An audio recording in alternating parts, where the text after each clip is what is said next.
លោកដូណាល់ត្រាំប្រកាសបន្តវាយប្រហារទៅលើអ៊ីរ៉ង់ច្រើនសប្តាហ៍និងអាចប្រើកងទ័ពជើងគោកសង្គ្រាមនៅអ៊ីរ៉ង់ដែលបញ្ឆេះដោយសហរដ្ឋអាមេរិកនិងអ៊ីស្រាអែល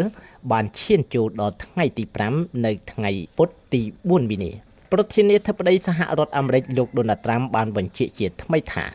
នឹងបន្តធ្វើការវាយប្រហារទៅលើអ៊ីរ៉ង់រយៈពេល1ខែ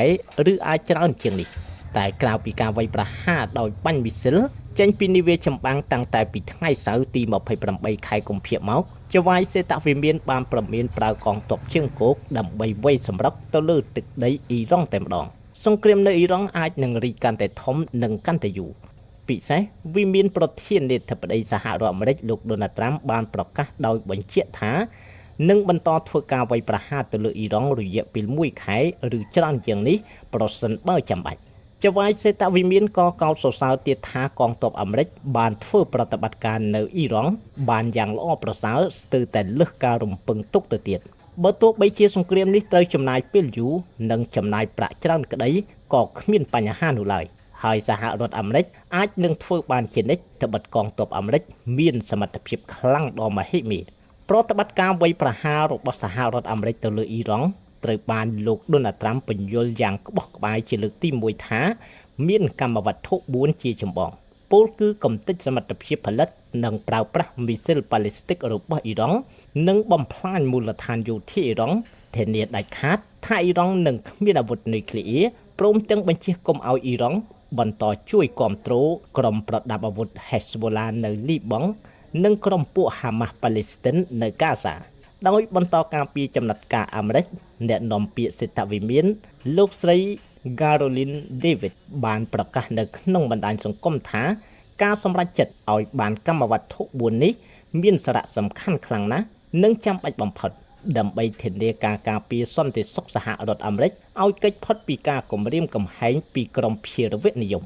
កាលពីថ្ងៃសៅរ៍ទី28កុម្ភៈកងទ័ពជើងទឹកសហរដ្ឋអាមេរិកធ្វើប្រតិបត្តិការវាយប្រហារសម្រាប់មេដឹកនាំអ៊ីរ៉ង់សំខាន់យ៉ាងតិច48នាក់នៅក្នុងពេលជួបប្រជុំថ្នាក់ដឹកនាំសាសនានិងយោធាលោកដូណាល់ត្រាំបានមានប្រសាសន៍ចាត់ទុកថាការវាយប្រហារនេះគឺជាឱកាសចុងក្រោយនិងជាពេលវេលាដ៏ល្អប្រសើរបំផុតជំលោះសឹកចម្បងនៅអ៊ីរ៉ង់នេះត្រូវចៅហ្វាយសេតវិមានថ្លែងជាសាធារណៈជាលើកទី1និងដោយផ្ទាល់នៅសេតវិមានកាលពីថ្ងៃច័ន្ទទី2មីនានាឱកាសបំពាក់មេដាយគ្រឿងឥស្សរិយយសទៅដល់ក្រុមអ្នកការនៅក្នុងជួរទ័ពកាលពីមុនលោកត្រាំថ្លែងសារតាមតែប្រព័ន្ធបណ្ដាញសង្គមចេញពីនិវេសនដ្ឋាននៅរដ្ឋ Florida តែប៉ុណ្ណោះតាំងតែពីថ្ងៃសៅរ៍សប្តាហ៍មុនមកកងទ័ពសហរដ្ឋអាមេរិកបានវាយប្រហារបាញ់ផ្លោងចេញពីនាវាចម្បាំងតែនៅពេលនេះលោកត្រាំបានប្រមានប្រើប្រាស់កងទ័ពជើងគោកដើម្បីវាយសម្រុកទៅលើទឹកដីអ៊ីរ៉ង់តែម្ដងយ៉ាងណាក៏ដោយចុះក្រុមអ្នកគ្រប់គ្រងបកសាធារណរដ្ឋរបស់លោកដូណាល់ត្រាំហាក់កំពុងតែខ្វែងគំនិតគ្នាជាបណ្ដើរនៅជុំវិញការបញ្ឆេះភ្លើងសង្គ្រាមនៅអ៊ីរ៉ង់និងការបញ្ជូនទ័ពជើងគោកទៅច្បាំងដោយផ្ទាល់គួររំលឹកដែរថាសហរដ្ឋអាមេរិកបានបញ្ជូនកងទ័ពជើងគោកត្រង់ទ្រាយធំទៅច្បាំងនៅអ៊ីរ៉ាក់និងអាហ្វហ្គានីស្ថានប្រមាណជា20ឆ្នាំហើយទីបំផុតគឺលោកដូណាល់ត្រាំខ្លួនឯងជាអ្នកសម្រេចឲ្យដកកងទ័ពអាមេរិកចេញមកវិញទាំងប្រញាប់ប្រញាល់នៅក្នុងឆ្នាំ2021ប្រិយមិត្តសង្គ្រាមនៅអ៊ីរ៉ង់ឆាបឆេះរាលដាលកាន់តែខ្លាំងនៅក្នុងតំបន់មជ្ឈិមបូព៌ាសឹកចម្បាំងនៅអ៊ីរ៉ង់បានឈានចូលដល់5ថ្ងៃហើយភ្លើងសង្គ្រាមបន្តរីករាលដាលនៅក្នុងតំបន់មជ្ឈិមបូព៌ាប៉ះពាល់ដល់ប្រទេសជាច្រើនដើម្បីគេចចេញពីក្របផ្លោងរបស់អ៊ីស្រាអែលនិងសហរដ្ឋអាមេរិកប្រជាពលរដ្ឋអ៊ីរ៉ង់ច្រើនម៉ឺននាក់បាននាំគ្នាសម្រុកចាក់ចេញពីប្រទេសសម្ដៅទៅកាន់ប្រទេសទូគីនិងប្រទេសលីបង់ក្បែរខាងភ្លើងសង្គ្រាមនៅអ៊ីរ៉ង់កំពុងតែឆាបឆេះរាលដាលនៅក្នុងតំបន់មជ្ឈិមបូព៌ាប្រទេសជិតខាងលីបង់ត្រូវរងគ្រោះគួរឲ្យកត់សម្គាល់ប្រជាពលរដ្ឋលីបង់ស្លាប់ជាង30នាក់និងរបួសប្រមាណ150នាក់កាលពីថ្ងៃច័ន្ទទី2ខែមីនាព្រោះតែការវាយប្រហារតាមផ្លូវអាកាសពីសំណាក់កងទ័ពរបស់អ៊ីស្រាអែលទង្វើរបស់អ៊ីស្រាអែលគឺជាការឆ្លើយតបទៅនឹងការបាញ់ប្រហាររបស់ពួកប្រដាប់អាវុធ Hezbollah លីបង់ដែលបានសម្ដែងសាមគ្គីភាពជាមួយនឹងអ៊ីរ៉ង់និងការវាយប្រហារទៅលើអ៊ីស្រាអែលនៅភាគខាងត្បូងលីបង់ដែលជាប់ទៅនឹងព្រំដែនអ៊ីស្រាអែលត្រូវបានកងទ័ពជើងគោកនិងកងទ័ពអាកាសរបស់អ៊ីស្រាអែលសម្រុកវាយប្រហារយ៉ាងរន្ធើនលោកមេបញ្ជាការអ៊ីស្រាអែលបានអះអាងថានឹងបន្តវាយប្រហារជាច្រើនថ្ងៃទៀត ទៅលើពួក Hezbollah លីបង់ដើម្បីប្រដៅពួកនេះឲ្យចាស់ដៃចំពោះការហ៊ានគាំទ្រអ៊ីរ៉ង់ផ្ទុយទៅវិញនាយករដ្ឋមន្ត្រីលីបង់និងប្រធានាធិបតីលីបង់បានបរិហារអ៊ីស្រាអែលដែលយកប្រទេសរបស់ខ្លួនជាផ្ទាំងស៊ីបនៅក្នុងសង្គ្រាមទាំងដែលលីបង់មិនបានជ្រើសរើសធ្វើសង្គ្រាមទាល់តែសោះក្រៅពីការបាញ់ប្លង់តបទៅអ៊ីស្រាអែលកងទ័ពអ៊ីរ៉ង់ក៏បានបាញ់មីស៊ីល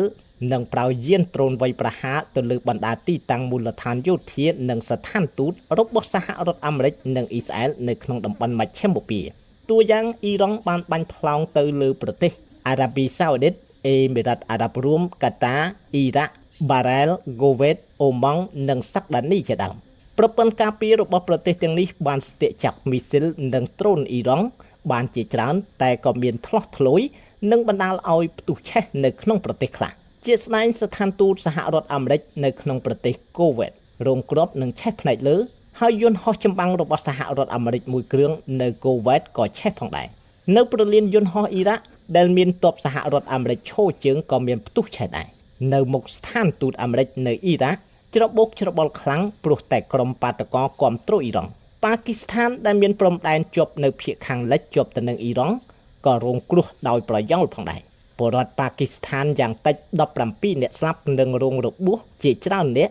ដោយសារតែការបង្ក្រាបរបស់អាជ្ញាធរនៅក្នុងបាតកម្មគាំទ្រអ៊ីរ៉ង់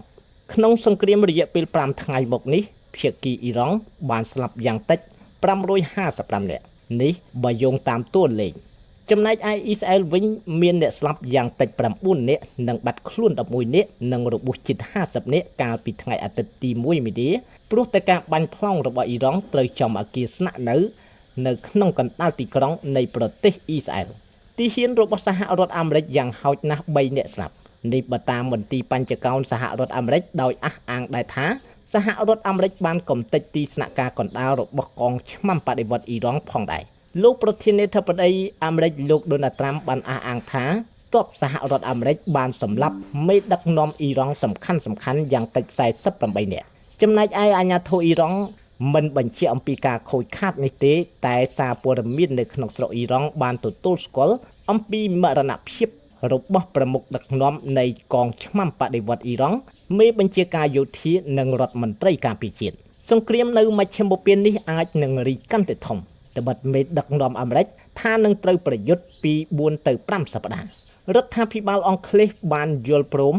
ឲ្យសហរដ្ឋអាមេរិកប្រើមូលដ្ឋានយោធាអង់គ្លេសនៅមជ្ឈិមបូព៌ាដើម្បីវាយប្រហារទៅលើអ៊ីរ៉ង់នេះក៏ព្រោះតែដ្រូនអ៊ីរ៉ង់បានវាយប្រហារទៅលើទីតាំងយោធាអង់គ្លេសនៅក្នុងប្រទេសស៊ីបចំណែកឯបារាំងវិញប្រមុខការទូតបារាំង